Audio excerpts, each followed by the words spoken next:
Assalamualaikum warahmatullahi wabarakatuh. Perkenalkan, nama saya Muhammad Ibrahim Gumai dari kelas 10G absen 19 dan saya ingin membacakan teks presentasi dari teks anekdot dan teks hikayat. Selamat menonton. Baik, langsung saja kita masuk ke teks yang pertama, yaitu teks anekdot. Apa itu teks anekdot? Teks anekdot adalah cerita singkat yang isinya biasanya lucu, unik, atau menggelitik. Tetapi di balik kelucuannya mengandung kritikan, sindiran, atau pesan tertentu mengenai kehidupan nyata, khususnya tentang orang penting, tokoh masyarakat, atau peristiwa sehari-hari.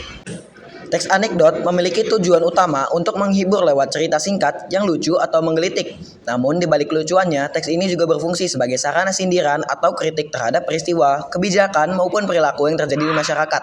Dengan begitu, pembaca tidak hanya tertawa tetapi juga diajak berpikir kritis. Selain itu, teks anekdot bisa menjadi cara halus untuk menyampaikan protes atau pesan moral, sehingga orang lebih mudah menerima tanpa merasa diserang secara langsung. Teks anekdot memiliki 5 ciri-ciri utama, yaitu yang pertama, lucu atau menghibur alias sering disajikan dengan humor. Yang kedua, menyindir atau mengkritik secara halus, misalnya soal sosial, politik, pendidikan, birokrasi, dan lain-lain. Yang ketiga, singkat dan padat, biasanya hanya menceritakan satu kejadian. Yang keempat, tokohnya nyata atau imajiner, tapi sering diasosiasikan dengan orang terkenal atau berkuasa. Yang kelima, mengandung pesan moral atau refleksi. Berikut adalah kaidah-kaidah kebahasaan dalam teks anekdot. Yang pertama, kalimat langsung digunakan untuk menampilkan dialog tokoh yang membuat cerita lebih hidup. Yang kedua, kata kerja aksi, misalnya berkata, menjawab, tertawa, dan berlari, yang digunakan untuk menunjukkan tindakan tokoh. Yang ketiga, kata kerja material, seperti membuka, menulis, berjalan, yang digunakan untuk menggambarkan aktivitas nyata. Yang keempat, kata kerja mental, contohnya berpikir, merasa, dan mengira, yang digunakan untuk menunjukkan reaksi batin tokoh.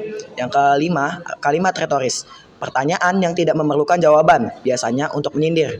Yang keenam, konjungsi kronologis, seperti lalu, kemudian, setelah itu, yang digunakan untuk menunjukkan urutan peristiwa. Yang ketujuh, pilihan kata konotatif, kata bermakna ganda yang mengandung sindiran atau humor. Yang kedelapan, majas atau gaya bahasa, seperti ironi, sarkasme, hiperbola, personifikasi, parodi, dan lain-lain, untuk memperkuat efek lucu dan kritis. Majas-majas dalam teks anekdot. Yang pertama, majas ironi, menyampaikan maksud dengan kebalikan dari kenyataan, biasanya untuk menyindir. Yang kedua, majas sarkasme, sindiran paling tajam atau kasar, dipakai untuk menekankan kritik.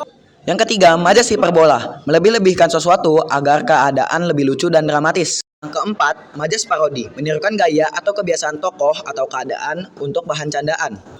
Yang kelima, majas litoses, merendahkan diri atau keadaan untuk tujuan sindiran halus. Yang keenam, majas alusio, menyindir dengan mengacu pada tokoh, peristiwa, atau kebiasaan yang sudah dikenal.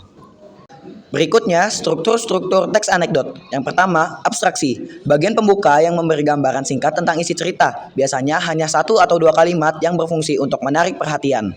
Yang kedua, orientasi, mengenalkan latar cerita, memperkenalkan tokoh, tempat, dan situasi awal sebelum masalah muncul. Yang ketiga, krisis, puncak masalah atau kejadian lucu atau aneh yang menimbulkan konflik. Bagian ini biasanya menjadi inti humor sekaligus sindiran. Yang keempat, reaksi, tanggapan atau penyelesaian terhadap krisis, bisa berupa jawaban tokoh, perilaku konyol, atau solusi yang tak terduga. Terakhir, koda atau penutup cerita, seringkali berupa kesimpulan, sindiran akhir, atau pesan moral yang ingin disampaikan oleh penulis. Berikut adalah contoh dari teks anekdot. Contoh yang saya ambil berjudul Stop Jual Beli Suara. Teman-teman bisa mempause videonya ya jika ingin membaca contoh tersebut. Sekian yang dapat saya bacakan untuk presentasi teks anekdot. Terima kasih telah memperhatikan dan mohon maaf bila ada kekurangan.